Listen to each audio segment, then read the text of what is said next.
लंबी दूरी तय करनी हो, यात्रा करनी हो, तो हम रात रहते ही जाग जाते हैं और रात रहते ही चल देते हैं। एक उर्दू के कवि ने कहा,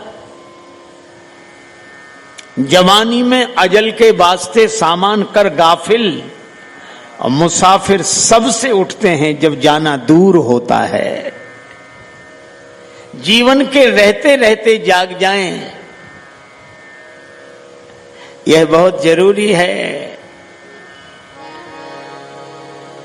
फिर मत कहना कुछ कर न सके, जब नर्तन तुम्हें निरोग मिला, सत्संगति का भी योग मिला।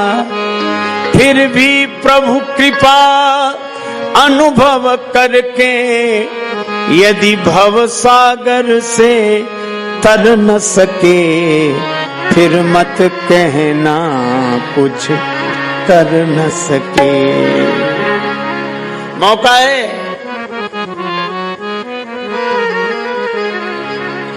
इसलिए अभी सावधान होकर चल दो।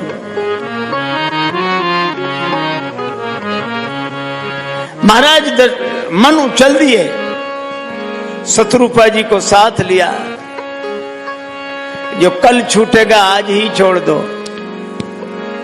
वैराग्य नहीं है, इसीलिए त्याग किया। और जब त्याग के मार्ग पर दोनों चले तो कैसे लग रहे हैं? पंथ जात सोहत मति धीरा,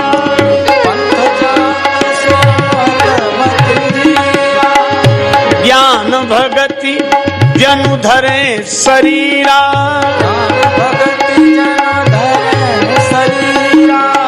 तीरथ वरने मिख व्याख्या था, तीरथ वरने मिख व्याख्या था, अति पुनीत साधक सिद्धिदाता, अति पुनीत साधक सिद्धिदाता।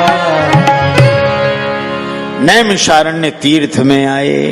देखो बड़ा अच्छा क्रम है।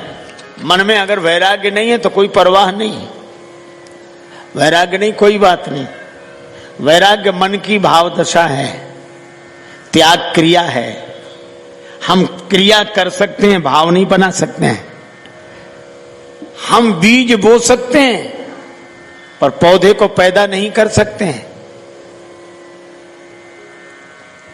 इसी तरह हम अपने जीवन में त्याग का बीज बो सकते हैं। त्याग का बीज बो देने से ही वैराग्य का पौधा प्रकट हो जाता है। वातावरण बदलो। नैमिषारण्य तीर्थ में गए और धन्य है तुलसीदास जी महाराज। ऐसे शब्द शिल्पी खोजना मुश्किल। पहुंचे जाए धेनुमती तीरा, पहुंचे जाई धेनुमती,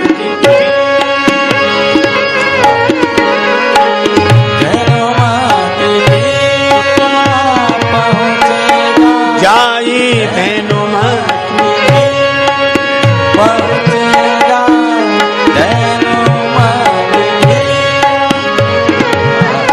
हरसी नहाने निर्मल नीरा,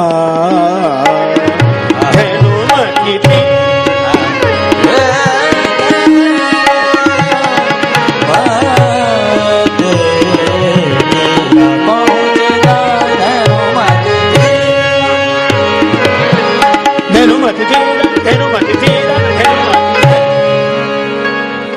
धेनुमती। अब इतिहास में ढूंढते रहो, धेनुमती नाम की नदी ही नहीं मिलेगी कोई। अरे भाई, धेनुमती नदी का नाम है गोमती। पर तुलसीदास जी गोमती को कहते धेनुमती, अर्थ वही है। अच्छा, ये गए कहां? धेनुमती नदी के किनारे हैं।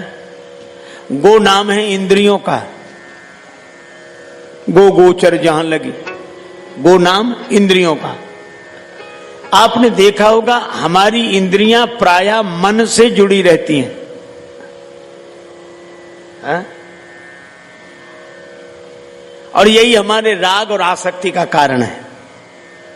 इंद्रियां प्रायः मन से जुड़ी रहती हैं, लेकिन जब हम सत्संग की ओर जाते हैं तो हमारी इंद्रियां मन से नहीं बुद्धि से जुड़ जाती हैं। यही धेनुमती, गोमती, यही गोमती नदी के किनारे गए। जो इंद्रियां मन से जुड़ी थी, वासना से जुड़ी थी, वे इंद्रियां बुद्धि से जुड़कर भगवान से जुड़ गई। यही सत्संग की सार्थकता है।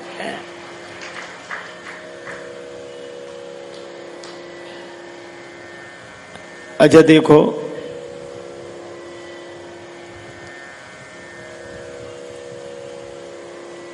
त्याग की बड़ी महिमा है।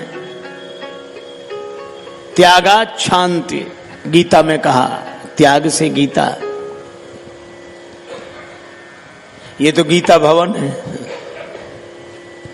एक आदमी ने बड़ा अच्छा दोहा कहा, योगी योगी ताको जानिए जो गीता को जान।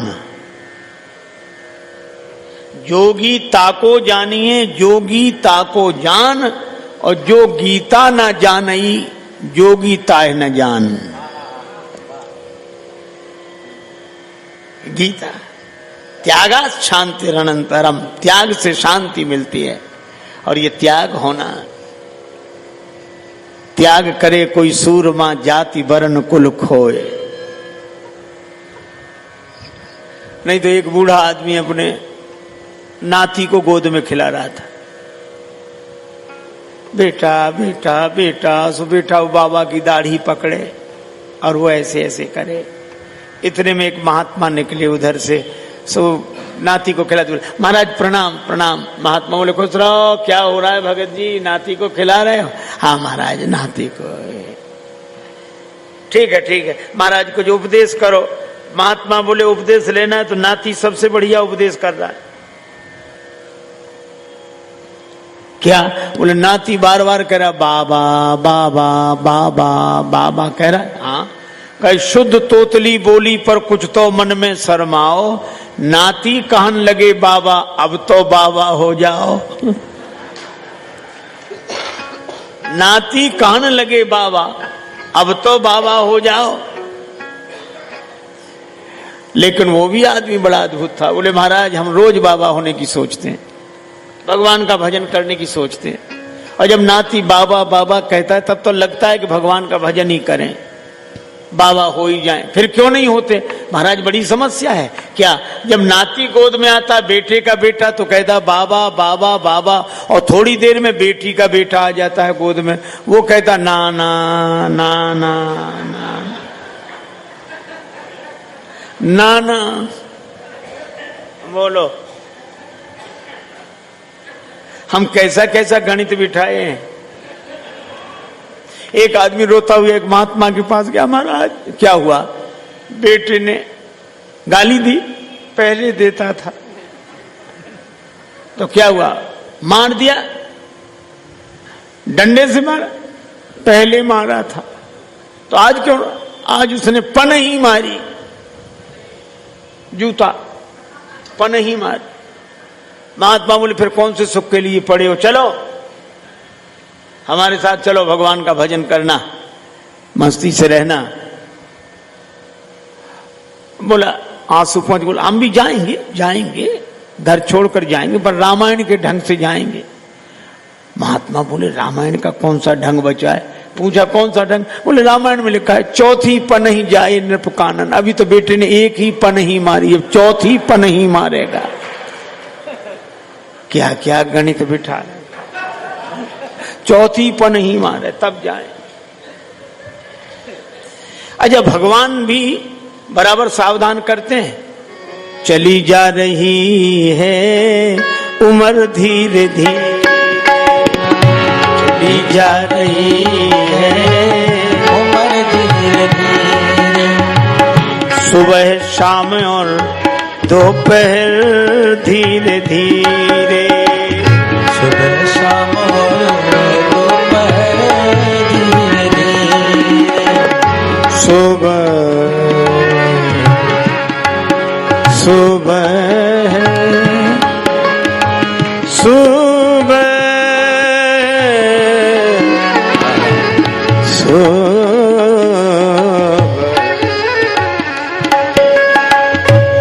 शाम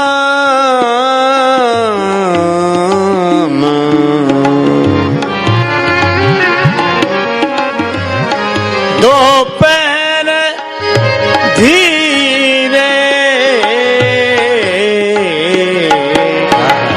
सुबह शाम और दोपहर धीरे धीरे, सुबह शाम और दोपहर धीरे धीरे।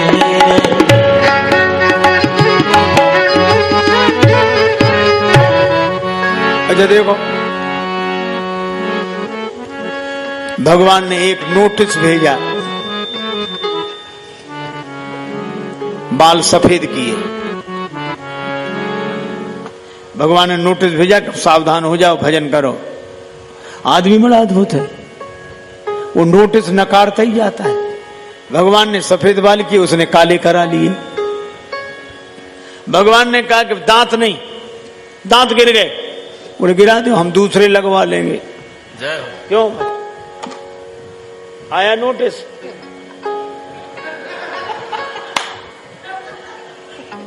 बत्ती लगवा लेंगे, क्या है? भगवान ने तीसरा नोटिस भेजा, कान से सुनाई ना पड़े, है ना, कोई बात नहीं, हम मशीन लगवा लेंगे। आंख से दिखाई ना पड़े, हम चश्मा लगवा लेंगे। जितने नोटिस आए सब खारिज करता जा रहा है। और इसीलिए यह जीवन नहीं है। जिंदगी में जिंदगी का राज पाना चाहिए।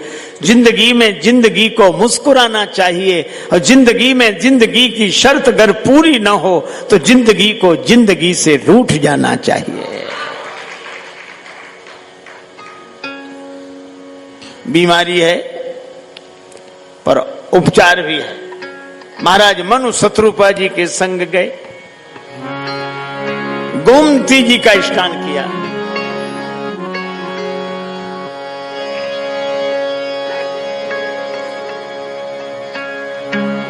संतों के संग प्रथम भगति संतन कर संगा।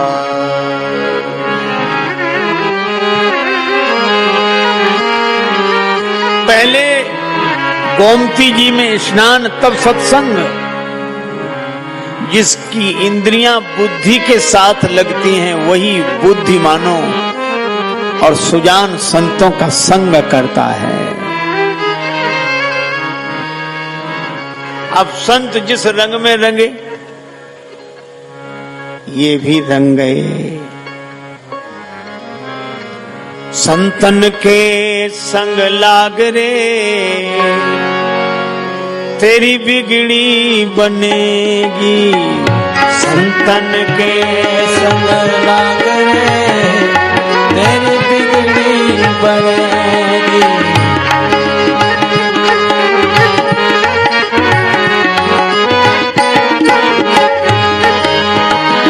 सत्संगति की अद्भुत महिमा। सत्संगति की अद्भुत महिमा। सत्संगति की अद्भुत महिमा। ओ सत्संगति की अद्भुत महिमा। यहाँ हंस बन जाता कागरे तेरी बिगड़ी बनेगी। यहाँ हंस बन जाते कागरे तेरी बिगड़ी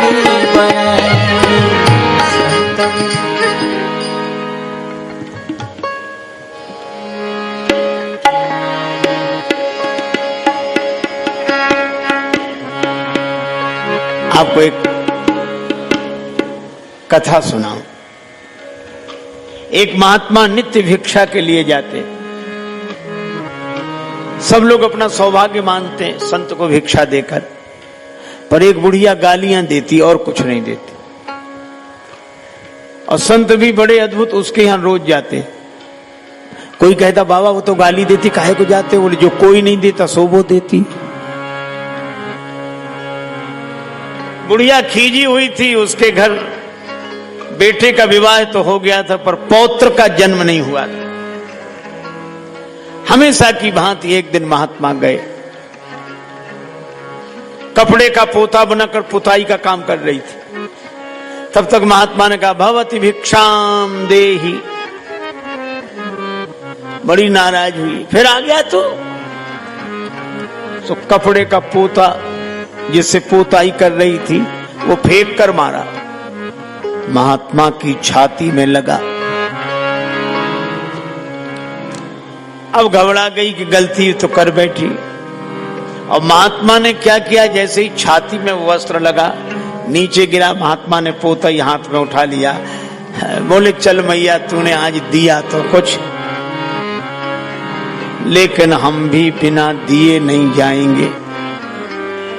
अब सोचने लगी पता नहीं श्राप देंगे क्या करेंगे, पर महात्मा बोले संत माधव दास भी उत्तर इसी का देगा, और पोता अगर दिया है तो जा, पोता तुझे मिलेगा। घर में पोते का जन्म हुआ, संत की वाणी। बुढ़िया रोती थी, पोता दियो न प्रेम सो रिस बस दीनो मार, ऐसे पुण्यन सो सखी मेरे पोता खेलत द्वार। जो मैं से संत को देती प्रेम प्रसाद, तो घर में सुत उपजते जैसे ध्रुव प्रहलाद। महात्मा उस पोते को लेकर गए, कीचड़ में सना हुआ था, पानी में डालकर धोया, साफ किया, घी में डाल दिया, बत्ती बनाई, दिया जलाया।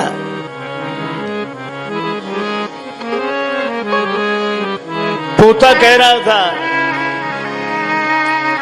धन्य है सतपुरुषों का संग, बदल देते जीवन का रंग। धन्य है सतपुरुषों का संग, बदल देते जीवन का रंग। सतपुरुषों का संग, बदल देते जीवन का रंग। पोता में रोता था पड़ा, जहां रक्त रूपीव,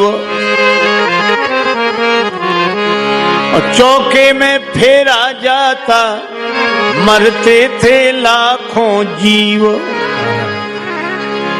आ गया था जीवन से तंग, धन्य है सतपुरुषों का संग, बदल देते जीवन का ढंग। धन्य है सतपुरुषों का संग, बदल देते जीवन का ढंग।